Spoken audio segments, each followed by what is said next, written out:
Bună ziua, frumoși mei vărsători! Bine ați venit, dragii mei! Astăzi facem etalarea despre provocarea și surpriza lunii august pentru voi, toți cei care aveți soare, lună, ascendent sau Venus în vărsător. Vom începe, bineînțeles, cu provocarea, iar apoi vom scoate din celelalte de cărți surpriza. Da? Hai să vedem! Vărsător, provocarea lunii august, dragii mei, pentru voi. Vom lăsa să iasă singură cartea.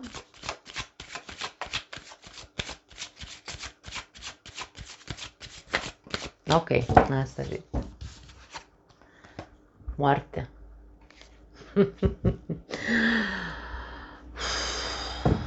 Este foarte puternică această energie, ca provocare. Bine, nu doar ca provocare, e foarte puternică și foarte greu de dus și greu de acceptat această energie. Și când vine ca provocare, mult mai mult. Pentru că aici e ca și cum ești provocat să nu mai bagi gunoiul sub preș și să faci odată pentru totdeauna schimbarea care trebuia să o faci de foarte mult timp. Poate în viața ta, nu știu, pe diferite planuri, fiecare dintre noi avem probleme pe anumite planuri, nu toți avem probleme în iubire sau la job sau în proiectele noastre și așa mai departe. Unde tu știi, pentru că moartea când apare este o energie care noi știm de foarte mult timp că trebuie să facem ceva, dar ne e frică de de marea schimbare, pentru că aici nu se cere o schimbare din asta așa superficială, nu, aici e vorba despre ceva total radical, da? O schimbare radicală, nu poți să o dai aici să mai ascunzi sub preș nimic. Acolo unde, în aria vieții tale, unde tu știi că de foarte mult timp ceva e putred, e mort de mult, deja nu mai e nici cadavru acolo, da? Acolo este provocarea pentru tine. Să îngropi odată mortul, ca și cum, da? Îngroapă-l și lasă-l acolo îngropat, nu mai încerca să resuscitezi ce e mort deja de o grămadă de timp. Moartea vine cu o schimbare radicală. Poate fi, pentru unii dintre voi, poate fi provocarea să faceți o schimbare radicală în voi înși vă. Poate voi aveți de intrat înăuntru vostru să scoateți niște mizerii, pentru că eu acum un an și ceva când făceam etalările despre pe casele astrale, să zicem așa, da, aveam o etalare care era frumoasă, n-am mai făcut-o de un an și ceva, pentru că n-am timp să mai fac. Dar era, când vorbeam despre casa 8, este casa Scorpionului, casa guvernată de Pluto, casa acestei energii, pe care eu explicam că este casa schimbărilor, unde ne este foarte greu să intrăm înăuntru nostru și să scoatem mizeriile pe care noi le avem înăuntru nostru, să recunoaștem în primul rând că le avem și apoi să le scoatem, pentru că de aici vine mesajul renașterii din această carte. Da? Să renaști din propria cenușă înseamnă că ceva în tine trebuie să moară și să nu mai... Când ceva e mort, nu mai aducem mortul din nou pe masă, da? Deci am murit, am făcut schimbarea radicală în mine, am intrat înăuntru meu, am văzut ce mizerie am și eu, le accept că le am și le îngrop dat acolo, nu le mai scot, da, la suprafață. Mă renovez pe mine ca persoană. Dacă provocarea pentru unii dintre voi este să vă renovați voi ca persoană, e momentul să faceți o terapie din aia de șoc, în care să vă duceți la un terapeut care să vă pună între ciocare și nicovală ca să scoată din voi tot ce ați ascuns în voi, ca să puteți să ajungeți să treceți la următorul nivel, da? Da, nu știu. Acum, energia asta poate veni pe toate planurile. Aici e vorba despre a face acea mare schimbare. Acolo unde tu știi că ceva e putred sau e mort de mult, nu mai poți să stai în atmosfera aia. Trebuie îngropat și gata, nu pot să spun altceva. Hai să vedem ce te poate ajuta. Foarte foarte greu. Aici simt energia grea la voi. Caleașca. Ok, avem încă 2 cărți, 9 de cupe, 9 de spade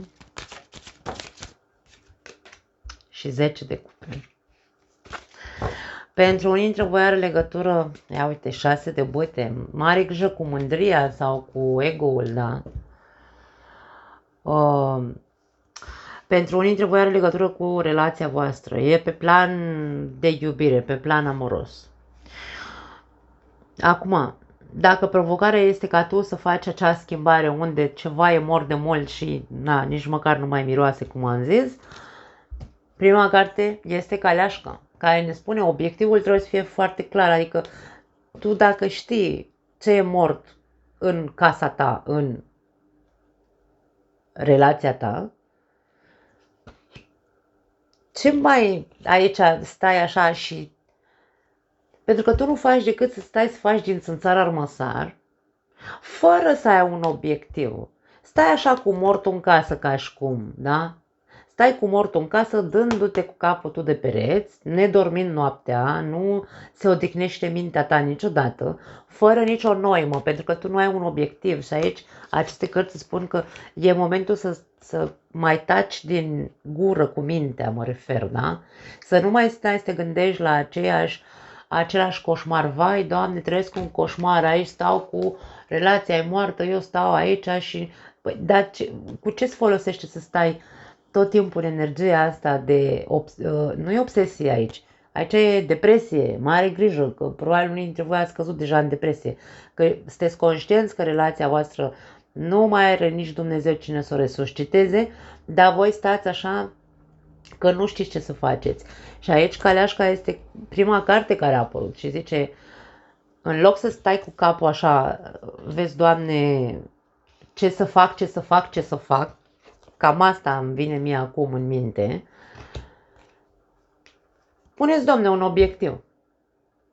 Ce mi-e bine? Mi-e bine să fiu singur sau mi-e bine să fiu în relația asta? Tu trebuie să știi, să alegi dacă ți-e place să stai într-o relație care e moartă de 100 de ani sau care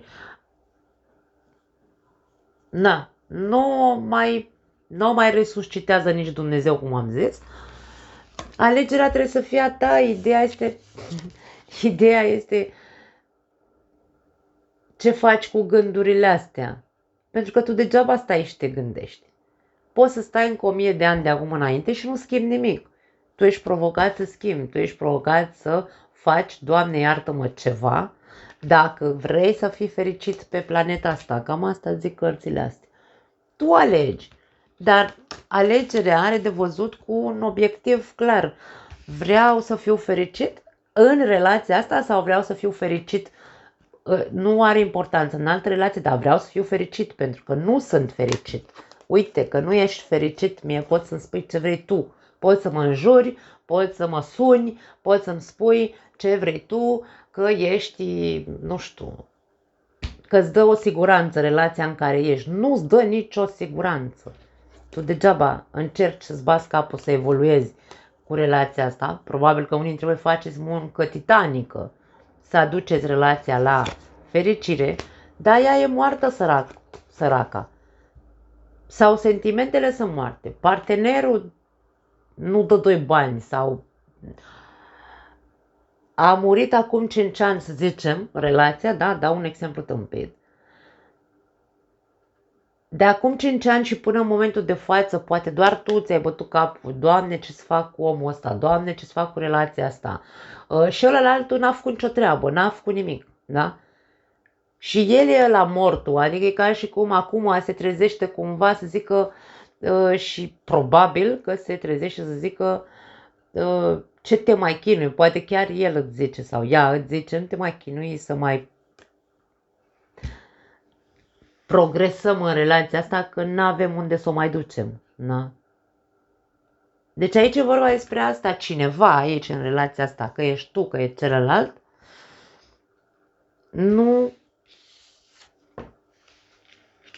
nu a dat 2 bani, îmi vine să spun, să depună eforturi, să facă schimbări în el însuși, în ea însăși, ca să nu și-a bătut capul pentru evoluția relației ăsteia către fericire, poate niciodată sau poate în ultimii ani. Și acum e ca și cum încercăm să îngrășăm porcul de Crăciun, n-ai cum, da? Deci aici, dragii mei, mie îmi pare rău să spun, nu vorbim despre vărsătorii care au o relație ok. Dacă voi aveți o relație ok, n-aveți ce să căutați aici, în ceea ce spun. Aici vorbim despre relațiile care tânjesc, sau mă rog, nu relațiile, persoanele care nu sunt fericite, care își bat capul de mulți ani să resusciteze relația pe care o au și vor să fie fericite. Despre asta este vorba. Da? Deci tu trebuie să iei o decizie, îți place sau nu. Lasă fațada, pentru că aici e vorba despre, vai, eu sunt așa cu afară din casă, toată lumea mă vede că eu sunt fericit, că eu am o relație, nu neapărat wow, dar eu am o imagine exterioară de super ok relația mea. Și am un deja vu în momentul de față, pentru că eu am mai văzut acum luni în urmă, nu știu câte luni să spun exact, dar am văzut situația cu masca, că vărsătorul dă o impresie extraordinară afară din casă, cu care o relație ok, dar doar el știe cât e de moartă relația, da? Deci aici vorbim despre asta. Provocarea este să faci o schimbare radicală, nu mai sta să-ți bați capul pe degeaba când tu știi că nu se mai poate resuscita nimic, pentru că deja ai probe, deja mizerile s-au băgat de mult sub preș, nu ai ce să mai dezgropi de acolo niciun mort și să spui obiectivul clar. Crezi că îți va fi mai bine să fii singur sau îți este mai bine să rămâi în relația asta? Tu alegi, nu poți spune altceva. Poate tu nu ai ajuns să progreseze relația asta pentru că ai stat prea mult în energia o să reușesc să schimb ceva, o să reușesc să fac să meargă relația asta, o să reușesc. Dar ar fi momentul, pentru că aici e vorba despre tu nu-ți dai seama că e momentul să îngropi odată. Și de aia moartea, probabil că eu simt aici insistent în mine, că pentru unii dintre voi, moartea vine și spune, ajunge, domne, ajunge, nu mai încerca. Nu știu ce să zic, dragii mei, mi-e pare rău, dar nu este pentru persoane această descriere pe care am făcut-o, nu este pentru cei care, deci, într-adevăr, sunteți ok. Pentru voi nu am informații, îmi pare rău. Singura informație pe care aș putea să o dau pentru cei care sunteți ok în relația voastră, aș putea să spun că dacă voi vreți ca relația, adică e ca și cum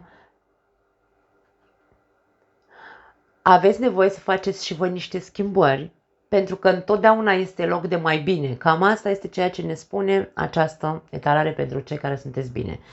În momentele în care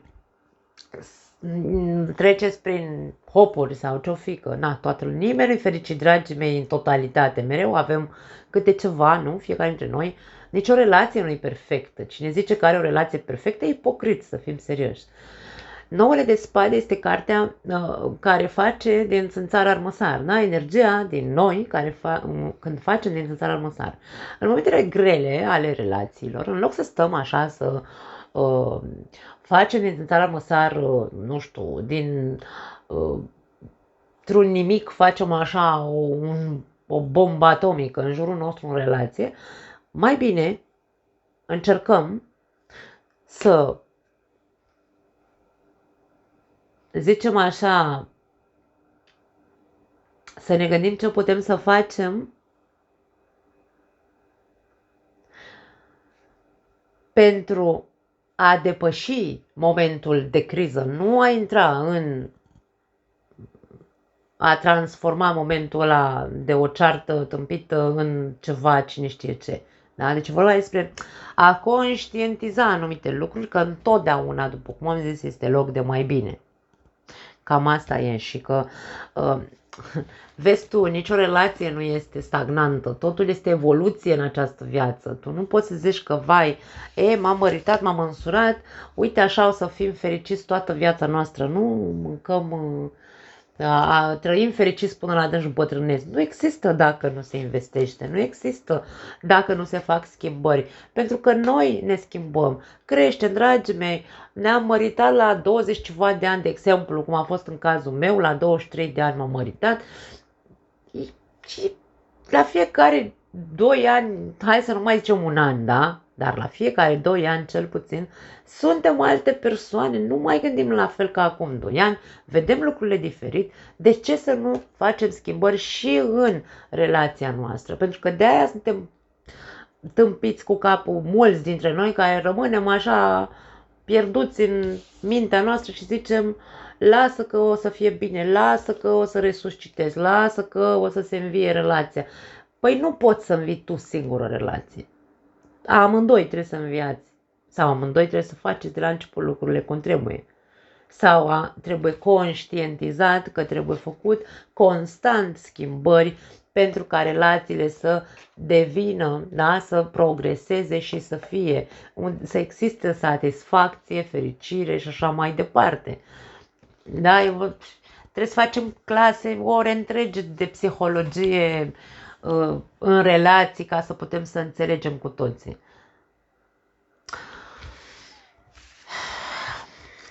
Nu mai zic nimic, gata, m-am enervat iar. Bine, m-am enervat? Nu m-am enervat. Mie îmi pare rău când văd situații de genul ăsta. Îmi pare sincer rău pentru că voi sunteți un semn fix, într-adevăr. Aveți fixismele voastre mentale și nouăle de spade mie, da, mi-arată că aveți niște fixuri mentale în legătură cu relația voastră.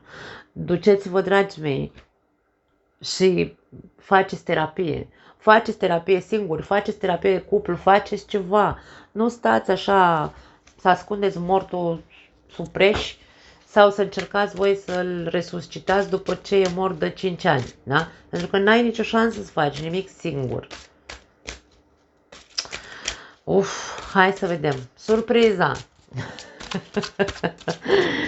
Da, hai să vedem ce vărsător se supără pe mine și îmi trimite mesaje urâte. Provocare. Hai să vedem. Surpriza lunii august pentru voi, dragii mei. Eu iubesc lumea și îmi pare rău să văd situații de genul ăsta. 2 de buite, decizii și aici avem o răscruce de drumuri și în surpriză. Surpriză, surpriză, te vei regăsi într-un moment zero al vieții tale. Și vorbim din nou probabil legat de ce am văzut în provocare. Da, hai să vedem ce vrea să iasă aici pe lângă surpriza asta. Ok. Marea Preoteasă.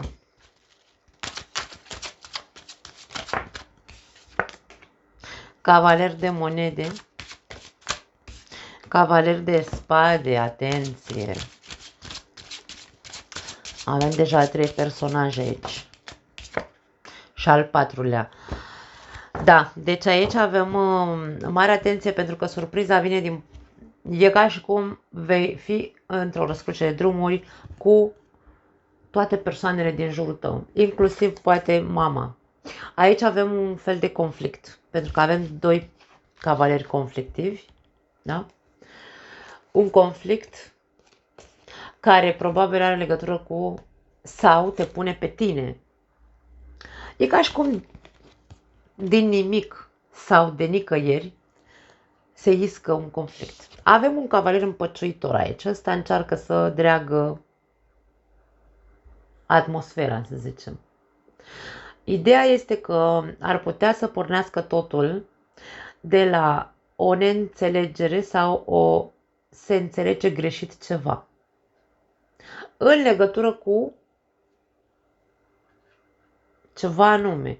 Poate cu ceva ce nu ați discutat așa profund, îmi vine să zic, cu Marea Preoteasă. Dacă Marea Preoteasă nu e mama, este energie și este o energie profundă. Da?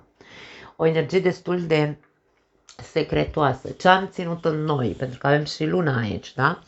În această poză. Ce am ținut în noi mult timp supreși acolo, cum vorbeam despre în partea cealaltă, da? Pentru că aici e posibil ca ceea ce am ținut supreși să, dintr-o tâmpenie sau dintr-o, nu știu, poate că tu, dacă aici ești provocat să schimbi ceva, nu uitați că l-avem pe Pluto. Dragii mei, are legătură tot și astrologia are legătură cu tarotul. Este imposibil să nu aibă. Pluto este retrograd. Acum se îndreaptă către Capricorn. În 2 septembrie va atinge gradul 29 al Capricornului. Dar până atunci, până pe 2 septembrie, Pluto e la voi. Și retrogradează. Când o planetă este retrograd, repet și cred că am mai repetat o dată tot la voi, aduce lucruri din trecut. Aduce lucruri care trebuie schimbate din trecut. În momentul în care se va pune în direct Pluto la voi, în casă, în Vărsător, în noiembrie, da? Din septembrie până în noiembrie, va sta în Capricorn, pe ultimul grad al Capricornului, dar asta nu înseamnă că voi scăpați de Pluto. Nu.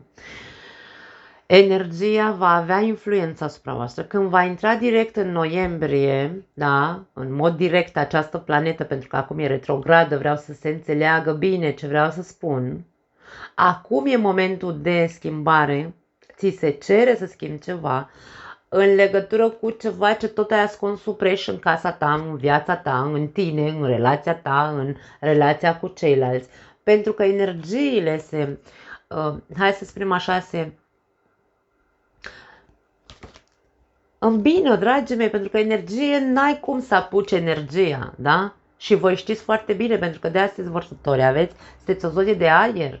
Voi înțelegeți lucrurile astea, voi sunteți chipurile extraterestri acestei zodii, dar nu vorbim de extraterestri aici. Vorbim de lume care e destupată la minte, sunteți foarte vizionari ai viitorului, dar aveți o viziune așa strâmtă, pentru că sunteți un semn fix. Fixismul vostru este mental. Mare grijă pe ce aveți fixismul mental, pentru că aici există varianta în care pe tine te va afecta mult mai mult planeta Pluto, în momentul în care ai fixismul atât de...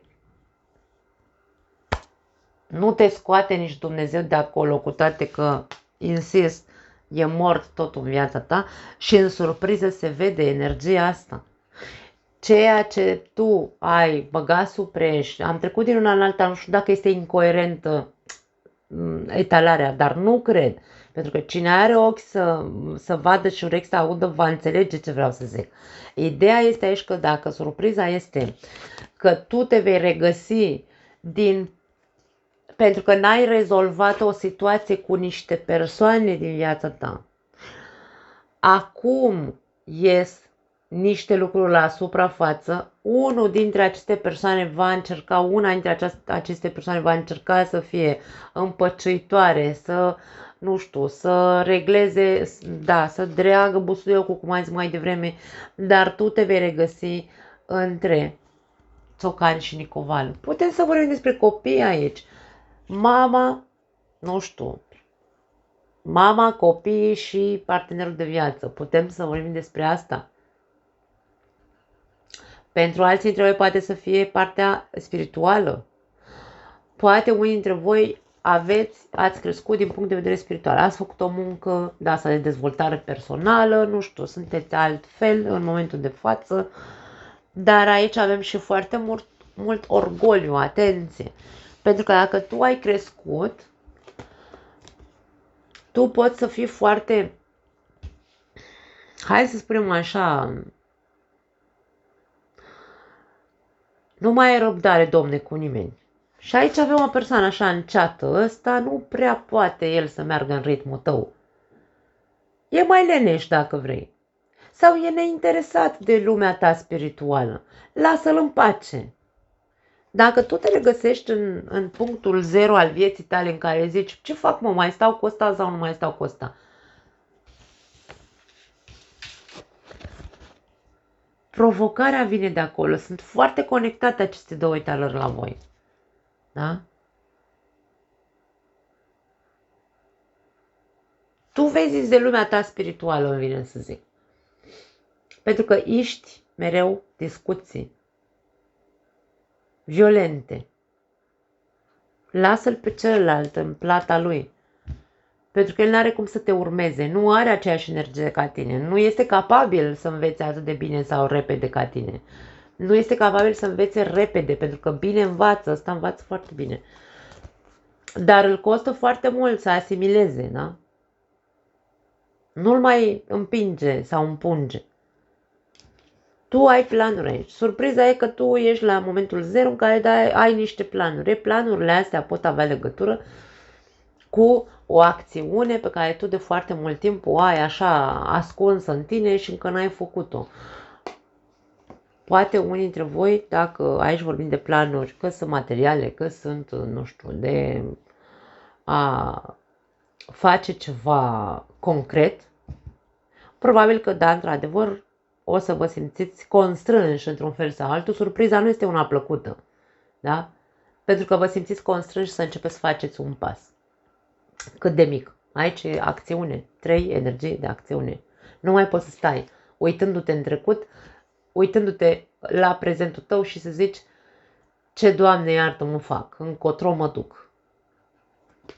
Din nou și aici vorbim despre decizii. Deci sunt foarte conectate aceste două etalări. Dragii mei, îmi pare rău că m-a luat valul, dar și sper din toată inima, din tot sufletul, să fi înțeles ce am vrut să transmit. Dacă n-ați înțeles ceva sau dacă pur și simplu vreți să mă înjurați pentru că sunt eu o dobitoacă care n-a știut să explice, puteți să faceți, niciun fel de problemă. Dar dacă și numai dacă, într-adevăr, poate am luat-o pe cărări și eu și nu am fost în stare să fiu coerentă în aceste etalări, îmi scrieți în comentarii și o să încerc să vă explic un pic mai altfel, să zicem așa, ce am vrut să transmit. Da, nu mai am altceva. Vă pup. Ne vedem data viitoare. Ciao.